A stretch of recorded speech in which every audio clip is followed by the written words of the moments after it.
Vous adorez la course à pied et vous vous entraînez souvent, mais petit problème, à chaque fois qu'il y a une côte, c'est très compliqué pour vous. Vous avez du mal à la passer et une fois que vous êtes en haut, vous êtes complètement hors de souffle, plus d'énergie, le cardio est super haut, etc. Alors si c'est votre cas, surtout ne bougez pas, vous êtes pile poil sur la bonne vidéo, car dans cette vidéo, je vais vous expliquer comment vous entraîner afin d'être plus fort en course à pied et donc d'avoir plus facile en côte, de passer plus facilement les côtes.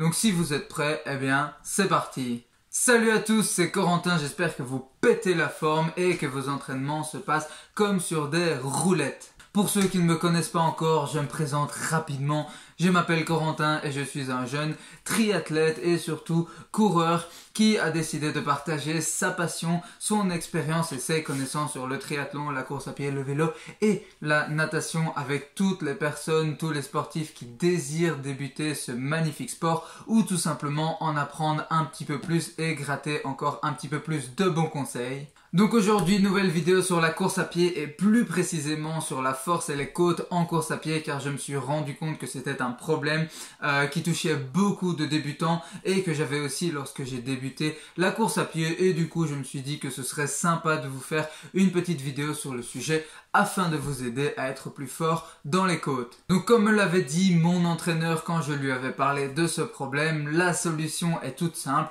faire des côtes et s'entraîner en côte. Mais avant de vous expliquer comment précisément vous entraîner en côte, comment bien faire vos séances de côte, voyons tout d'abord pourquoi est-ce qu'on manque de force en courant dans les côtes. Donc commençons par la base des bases. Lorsque vous courez, il y a 3 qualités qui entrent en jeu. Votre puissance, votre endurance et votre technique. Et forcément, meilleures sont ces 3 qualités, plus vous pourrez courir longtemps et vite. Et parmi ces 3-là, la puissance ce n'est en réalité que le produit de la force par votre cadence. Votre cadence, c'est votre nombre de pas à la minute. Et lorsqu'on a des difficultés en côte, le problème ne se trouve pas du côté de la cadence, mais plutôt du côté de la force. Car la force, c'est quoi? La force, c'est tout simplement votre capacité à vaincre une résistance comme une côte, un vent de face ou tout simplement votre appui au sol lorsque vous courez. Donc maintenant qu'on connaît le problème, un manque de force, voyons comment le résoudre.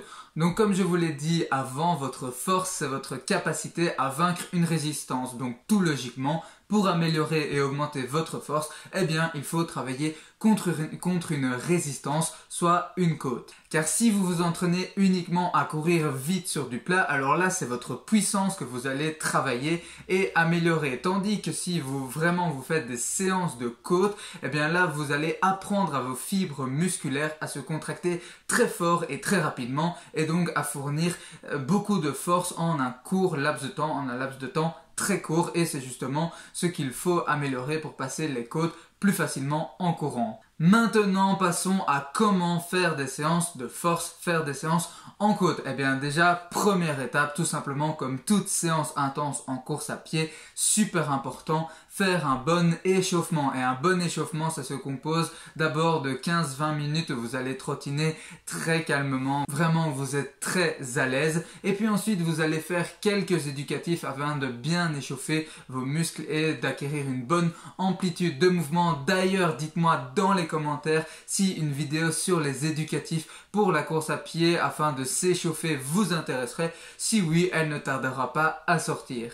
Une fois que votre échauffement est fait et bien fait, allez à un endroit où il y a une côte quand même assez pentue, donc entre 6 à 8% de moyenne. Et dans cette côte, vous allez tout simplement faire des répétitions de 30 secondes à 1 minute. Et entre les répétitions, vous allez prendre des récupérations de plus ou moins 3 minutes où vous allez marcher ou bien trottiner très calmement afin de faire circuler un petit peu de sang frais dans vos jambes. Attention, n'y allez pas directement comme un gros bourrin la première fois que vous faites cette séance. Faites par exemple 5 fois 30 secondes, donc 5 répétitions dans la côte et puis augmentez progressivement jusqu'à par exemple 10 fois 1 minute en côte. Et au niveau de l'intensité sur les répétitions, vous devez quand même y aller assez fort. Donc sur une échelle de difficulté allant de 1 à 10, je dirais que vous devriez être quand même à environ 8 sur 10. Et ne vous étonnez pas si le cardio monte assez haut, c'est normal en général sur ce type de séance. Le cardio a tendance à s'affoler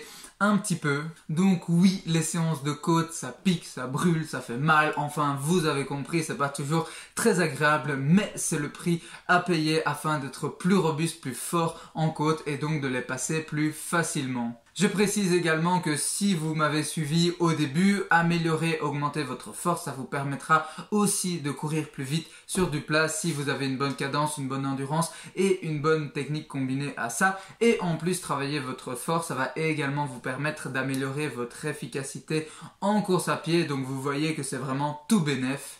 Mais faites bien attention que cette séance va faire peser énormément de stress sur vos jambes et surtout sur le genou.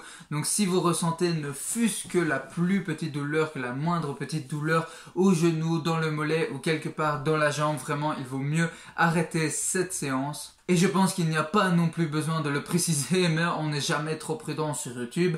Mais si vous avez déjà une douleur à la jambe ou une blessure, forcément n'allez pas faire cette séance. Et même dans ce cas-là, je vous conseillerais de faire une petite pause au niveau des entraînements et d'aller voir un médecin ou un kiné pour voir ce qui cloche. Juste avant de vous quitter, pour ceux d'entre vous qui sont vraiment les plus motivés et qui veulent vraiment passer à un niveau supérieur en course à pied ou dans le triathlon ou bien dans le sport en général, eh bien j'ai un petit cadeau pour vous qui est tout simplement la newsletter des incroyables triathlètes. Alors qu'est-ce que c'est que ça? Eh bien tout simplement, en vous y inscrivant, vous recevrez chaque matin un email direct dans votre boîte mail de ma part. C'est gratuit, c'est cadeau, il n'y a pas de souci pour ça. Dans ces emails, je parle beaucoup de motivation pour le sport, je parle aussi pas mal de nutrition parfois, puis de plein de petits conseils du lifestyle de sportifs, de coureurs, de triathlètes, etc. dont je ne partage pas forcément dans les vidéos. Donc voilà, c'est plus des petits tips et des petits boosts de motivation que je vous apporte chaque matin. Donc vraiment, n'hésitez pas à vous y inscrire. Pour cela, il n'y a rien de plus simple. Il vous suffit d'aller dans la description de la vidéo,